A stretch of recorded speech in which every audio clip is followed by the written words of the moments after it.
continuar. Fíjense, eso es por una parte.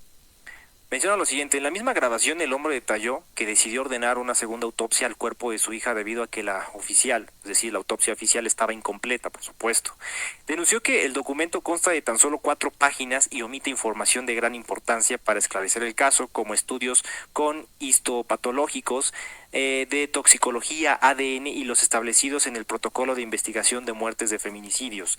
Pero a pesar de las presuntas omisiones y de que los resultados de las pruebas independientes son de conocimiento público, la Fiscalía sostuvo la primera versión de la muerte de Devani y negó la segunda necropsia, que señala que la joven fue abusada sexualmente y asesinada, que es lo que están haciendo de manera sistemática, inclusive también con el caso de Yolanda Martínez. Y dice que en conferencia de prensa la fiscal declaró que únicamente se ha practicado una sola autopsia, que es el dictamen médico que se practica sobre el cuerpo de la persona fallecida. Solo el Servicio Médico Forense de la Fiscalía General de Justicia lo ha realizado. Dice lo siguiente: las declaraciones de la funcionaria son contrarias a las del subsecretario de Seguridad Pública del Gobierno de México, Ricardo Mejía Verdeja, quien aseguró que se está trabajando en la homologación de los resultados de ambos estudios para construir una sola versión de hechos, y menciona lo siguiente: los comentarios del servidor público fueron parte de uno de los varios informes sobre el caso que han sido compartidos en las conferencias de prensa de López Obrador, quien se reunió con los padres de la víctima el 13 de mayo. Aquí propiamente homologar, pues no, realmente insisto, por formalidad de la investigación y de los peritos solamente existe una sola autopsia, no se pueden homologar, ¿vale? Ya el Ministerio Público, cuando ejercite la acción penal y cuando le justifique al juez de control vincular a proceso a una persona, bueno, ya va a darle mayor valor probatorio a alguno de estos dictámenes que tengan, pero realmente son cosas que ni deberíamos de estar pensando. Digo, la fiscalía no debería estar pensando en cuál vale más, en si esta es la original o no. Esto no tiene ningún tipo de sentido. Entonces, pues bueno, este es el punto, ¿no? No hay que pasar desapercibido esto, no hay que meternos en esa discusión de que si es o no la autopsia. Lo que vale es la información que después se le tiene que relatar al juez de control, pero que primero debe aprobar el Ministerio Público para ejercitar esta acción penal en contra de una persona.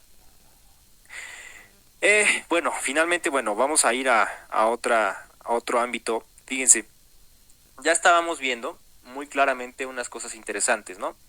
Yo quiero ir con ustedes a la ley, ¿vale? Quiero que vayamos a la ley. Quiero que aquí en vivo nos quede claro, ya mucho más claro, porque ya hemos visto algunas cosas, pero vamos a ver más. Vamos a ver más y vamos a ver cómo nos han estado mintiendo. Fíjense, el artículo 127 habla acerca, bueno, de la competencia, de las obligaciones, los deberes que tiene el agente del Ministerio Público, ¿vale?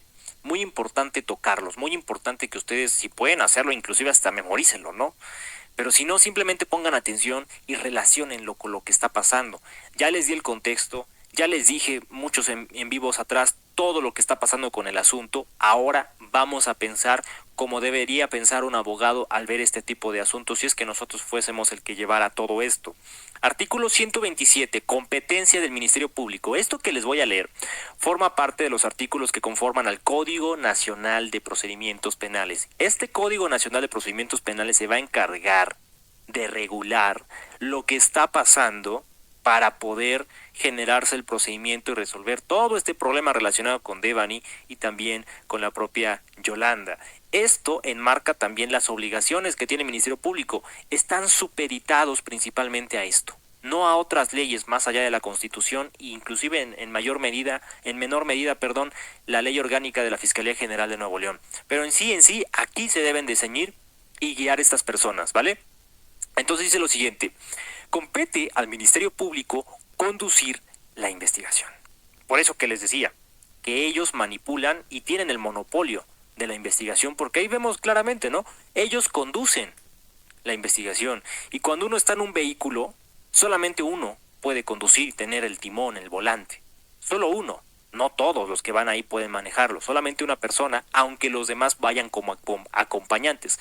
Por eso se utiliza esta palabra, porque el Ministerio Público es quien realmente dirige todo esto y lleva el volante y los va llevando con todos los antecedentes de investigación y datos de prueba a donde él quiera llegar.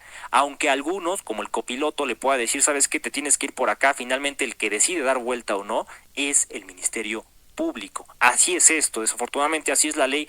Digo, No es que esté mal, el tema es que las autoridades que tenemos aquí abusan de esa conducción de investigación, abusan para no resolver los problemas, abusan para dejar en estado de indefensión a las víctimas, inclusive a los imputados cuando son acusados falsamente. Bueno, dice además coordinar a las policías y a los servicios periciales durante la investigación.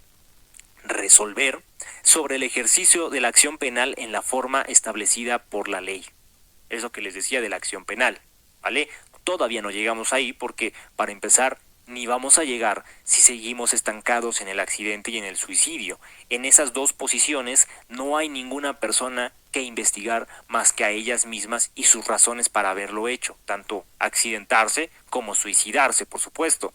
Y dice además, resolver, es decir, la competencia y obligación que tiene el Ministerio Público es resolver sobre el ejercicio de la acción penal en la forma establecida por la ley y, en su caso, ordenar las diligencias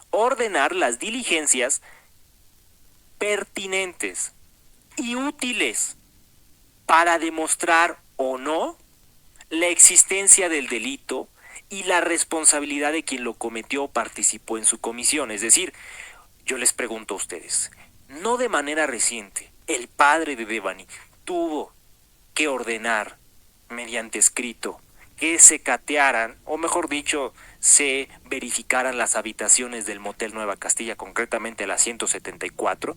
¿Por qué se hizo? Porque la fiscalía no lo hizo. Y no, ahí la propia ley nos dice ordenar las diligencias pertinentes.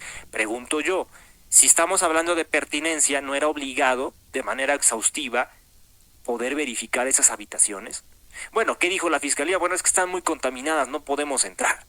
Bueno, pues, imagínense, pues prácticamente el mundo completo está lleno de contaminación o puede estar repleto de una contaminación de una escena del crimen y no por eso se va a dejar de investigar, claro.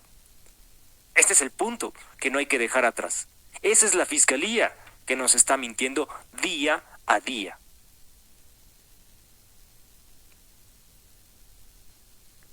Entonces, vamos a seguir. Artículo 128. Deber de lealtad. Fíjense, habla de lealtad de parte del Ministerio Público. Lealtad que deberían de tener y que no tienen. Y no solamente digo con los jueces o con los servidores públicos, con la víctima, con el ofendido. Lealtad, ser fiel. Fiel. La ley lo contempla así. Ser fiel o leal. Vamos a leerlo. Dice, el Ministerio Público deberá, es decir, lo tiene que hacer a fuerza. Lo tiene que hacer, le guste o no le guste.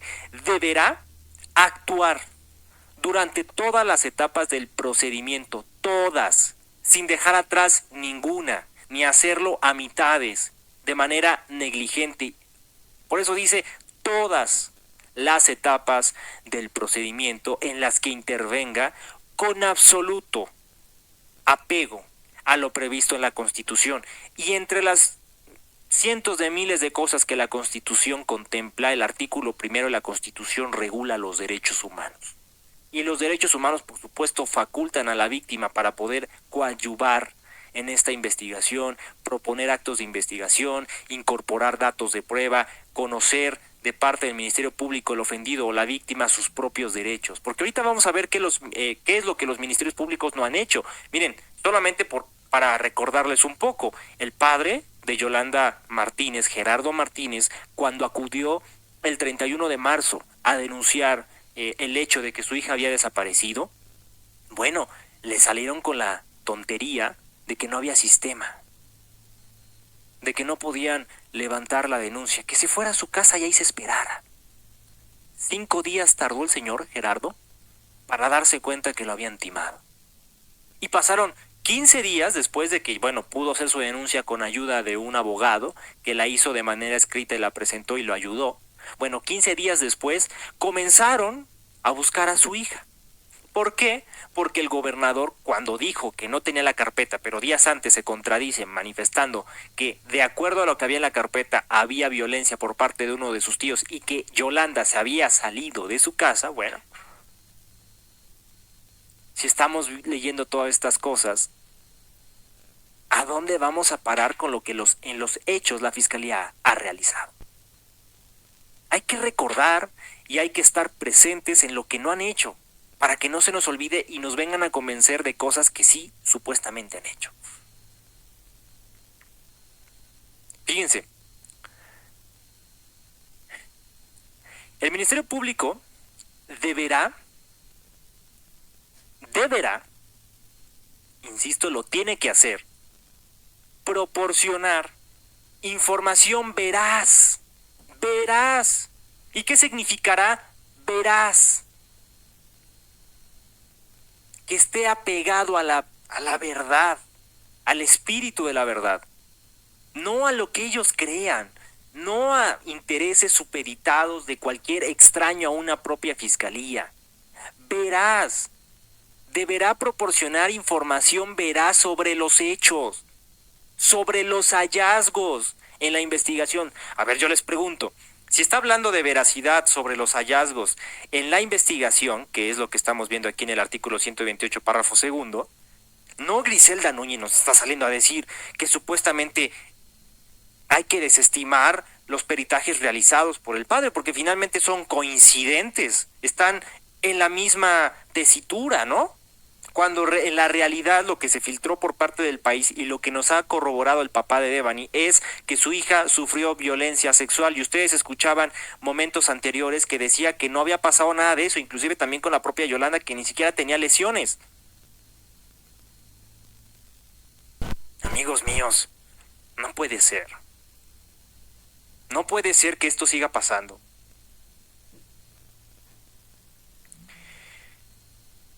Además dice, y tendrá, otra vez, deber legal, y tendrá el deber de no ocultar a los intervinientes elemento alguno. No ocultar, es decir, mostrar todo.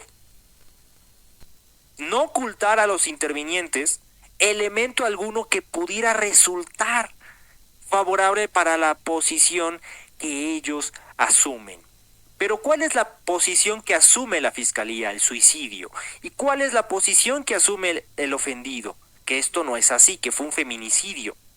Oigan, la ley claramente dice lo que acabo de mencionar: deber de no ocultar a los intervinientes elemento alguno que pudiera resultar favorable para la posición que ellos asumen.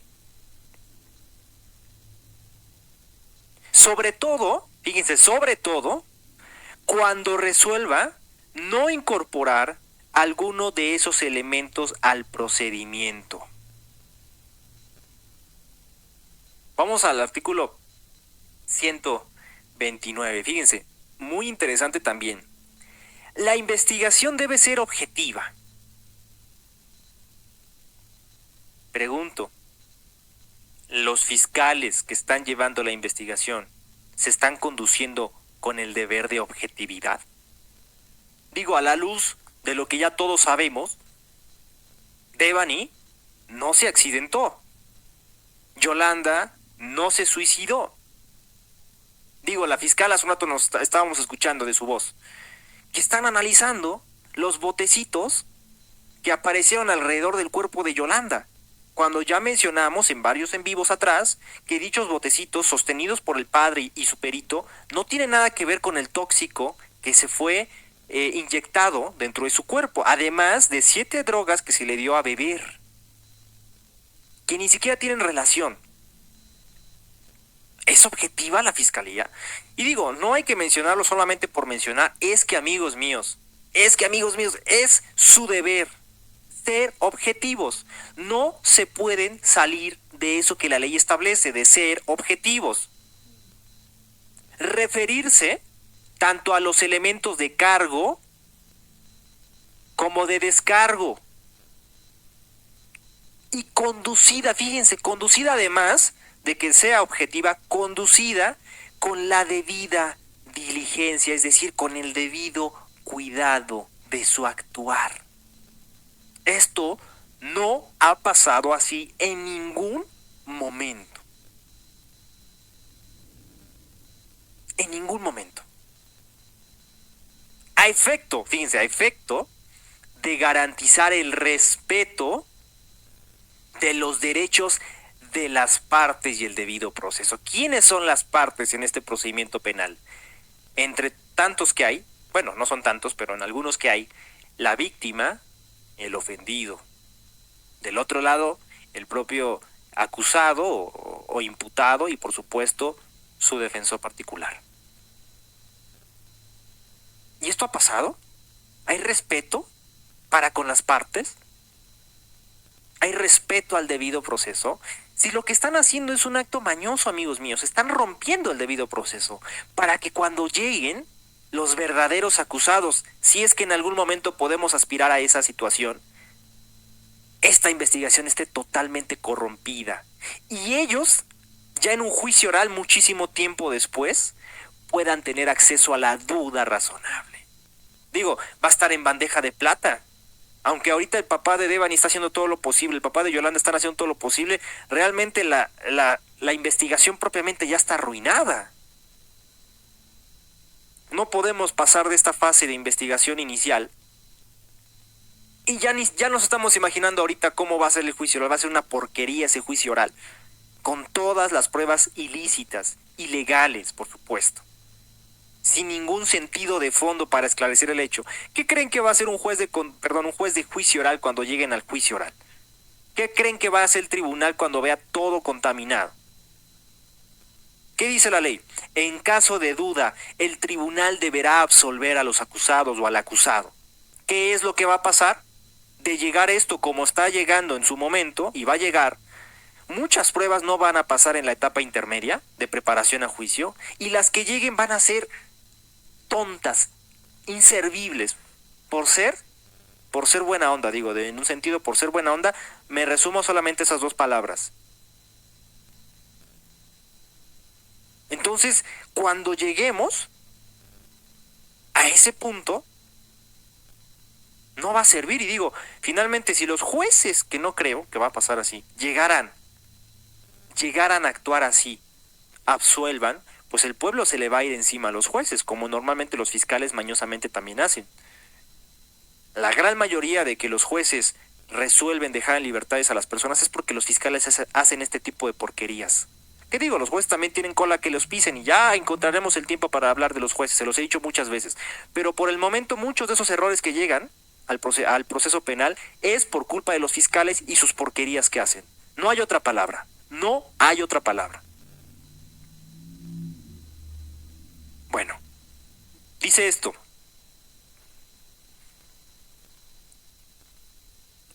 Durante la investigación, tanto el imputado como su defensor, así como la víctima, en este caso el ofendido, que son Gerardo Martínez y Mario Escobar, podrán solicitar al Ministerio Público todos aquellos actos de investigación, todos los que quieran.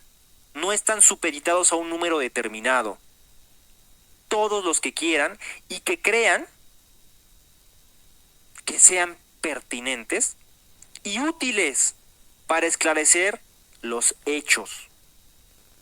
¿Vale? O sea, están supeditados al Ministerio Público también a lo que la víctima o el ofendido quieran pasarles como pruebas, datos de prueba o antecedentes de investigación. Amigos míos, aquí la ley no está haciendo ni obrando mal, ni se está malinterpretando. Digo, creo que es claro a la luz de ustedes que aquí el que se está equivocando no es la ley, sino es el Ministerio Público que debería ejecutar esta ley en la realidad, que debería ceñirse.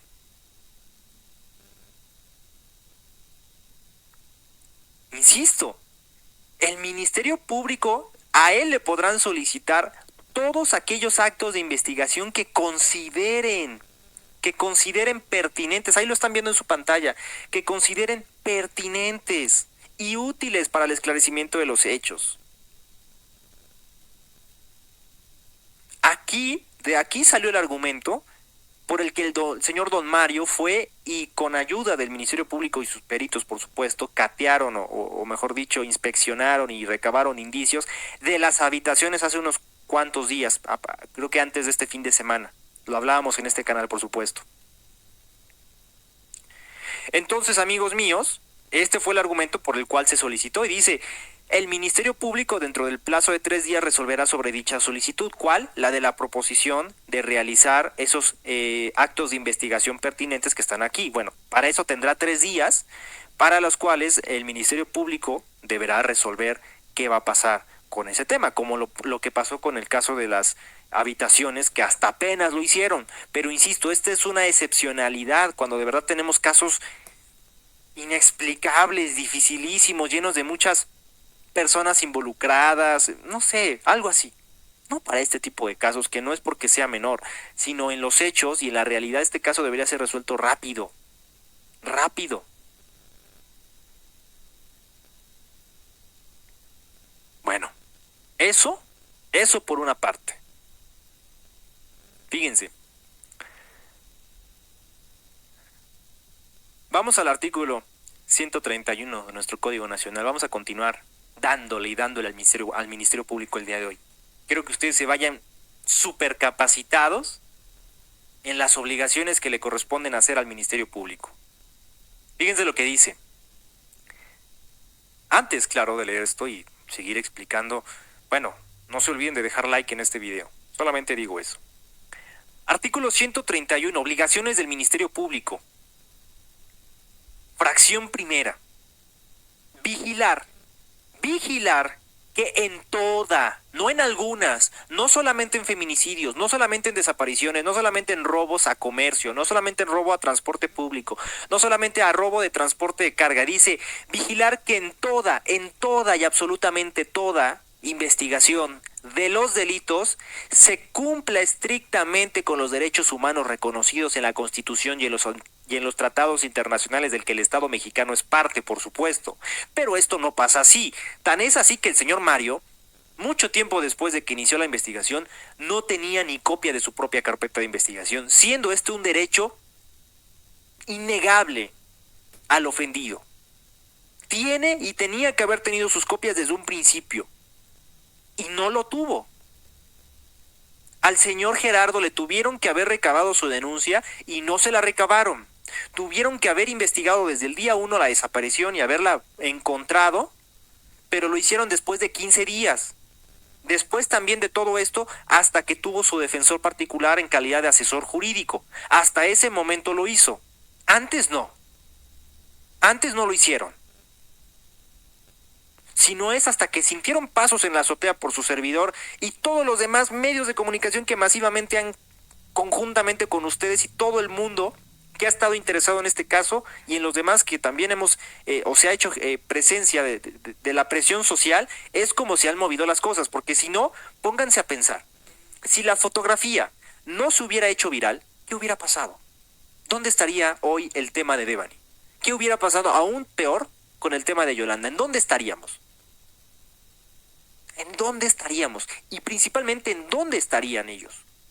Ellas, sus familias. Ese es el punto de todo esto. La ley la vemos y la entendemos en una u otra parte y se nos puede olvidar.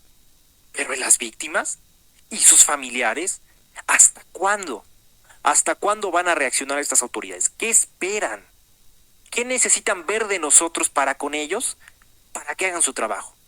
Para que voluntariamente renuncien y acepten públicamente que ellos son responsables, no solamente de no hacer las cosas bien, sino de conductas delictivas, sancionadas por la ley penal, por supuesto. Fíjense, fracción segunda, lo que les decía, que manifestó el señor Gerardo, y por qué su caso lleva tanto tiempo más que el de Devani. ¿Qué dijo el señor Gerardo Martínez? Que no le recibieron su denuncia porque no había sistema, porque no había internet. ¿Qué dice la fracción segunda del artículo que estamos leyendo? Recibir las denuncias o querellas que les presenten en forma oral, por escrito o a través de medios digitales. Ustedes leen ahí que diga algo así como que, bueno, si el Ministerio Público no tiene sistema, bueno, en 5 días. O ven que diga, si el Ministerio Público no tiene personal, que regrese más tarde. O que si cree el Ministerio Público y su equipo de que se fue por ahí porque había violencia familiar la persona víctima de este delito, bueno, hasta que se entere bien la familia que reporta esto, bueno, entonces van y denuncian, ¿no? Se les recaba su denuncia. Ustedes ven que diga eso la ley. La ley es clara. Recibir recibir y recibir solamente. Ni siquiera te pregunta de denuncias reales, de denuncias que parezcan denuncias. No, no te dice nada de eso, te dice recibir denuncias. Y ya, eso es lo que tienen que hacer. ¿Por qué no lo hacen? ¿Por qué no lo hacen? Ustedes mismos, muchas veces para poder cobrar un seguro por robo de autopartes, pues tienen que ir a denunciar. Todos ustedes que han tenido la oportunidad de denunciar lo que sea en una fiscalía, ¿cómo les ha ido? Fíjense, como les decía en el título de este video, sistemáticamente, ¿qué hacen? Reducen las personas para recepcionar denuncias. Hacen mala infraestructura digital para recibirlas por internet. Te piden formalismos absurdos. Les voy a decir uno. Muchas veces a ustedes les roban la cartera y su celular al mismo tiempo.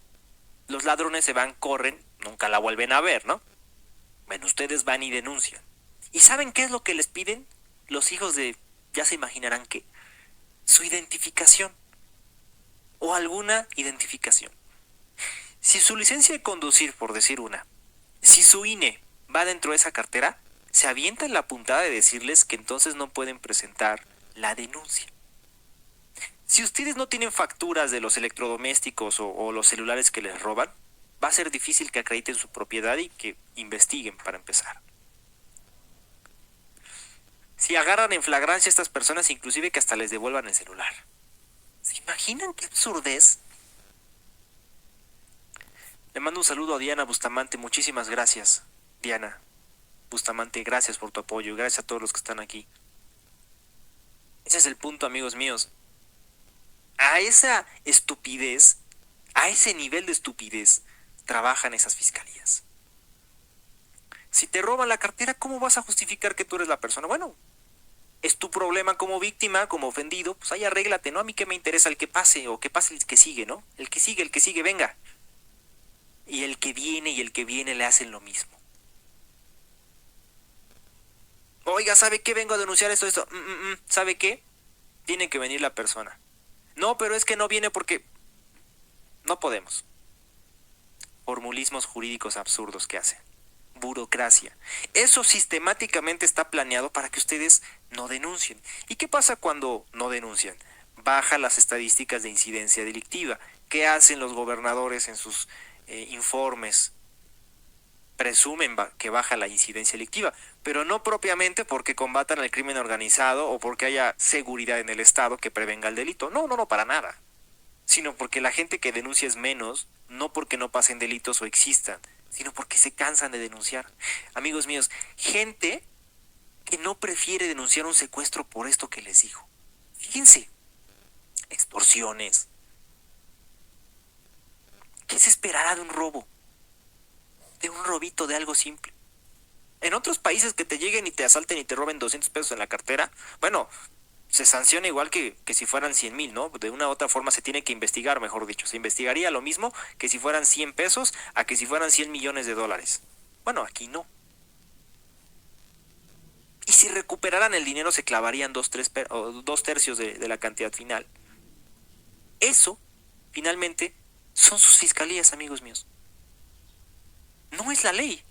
La ley no está equivocada, y me atrevo a decirlo así, de manera contundente. Son sus autoridades, a las que yo, principalmente los de Nuevo León, les pagan. Bueno, finalmente la repartición del presupuesto nacional se le da a los estados. Yo también pago, en algún momento tiene que ir una parte de mis impuestos, ¿no? La recaudación es a nivel nacional también. Y de ahí se les da un presupuesto a esos estados. Digo, yo también me puedo indignar también, ¿no? Digo, bueno, finalmente es parte de lo que nosotros permitimos que hagan con nuestro dinero. ¿Para eso pagamos impuestos? Y no digo que no se tengan que pagar, por supuesto que no. El punto es que se paguen y se trabaje. Solamente eso, ¿qué más podemos esperar? ¿Qué más? ¿Qué más necesitaríamos nosotros? Le mando un saludo a Mari Groborboa. Muchísimas gracias por tu apoyo. Gracias. Fíjense. Además dice, incluso mediante denuncias anónimas en términos de las disposiciones legales aplicables sobre hechos que pudieran constituir algún tipo de delito. ¿No? Eso por una parte. Fíjense, además dice esta fracción séptima, instruir, instruir a las policías sobre la legalidad, pertinencia, suficiencia y contundencia de los indicios recolectados o por recolectar, así como las demás actividades y diligencias que deban ser llevadas a cabo dentro de la investigación. Es decir, las policías de investigación que van al lugar de los hechos, auxiliados de peritos, ¿ustedes creen que actúan con legalidad en estos dos casos? Entre otros, que imagínense los que sabemos, ¿no? Pero contundentemente en estos dos casos, actúan con legalidad, amigos míos, con pertinencia, con suficiencia. Oigan, si la versión de la fiscalía es que Devani estuvo ahí siempre, ¿cuántas veces pasaron por ahí y nunca se dieron cuenta? Eso es actuar con legalidad, pertinencia, suficiencia y contundencia, por supuesto. Eso es ser contundente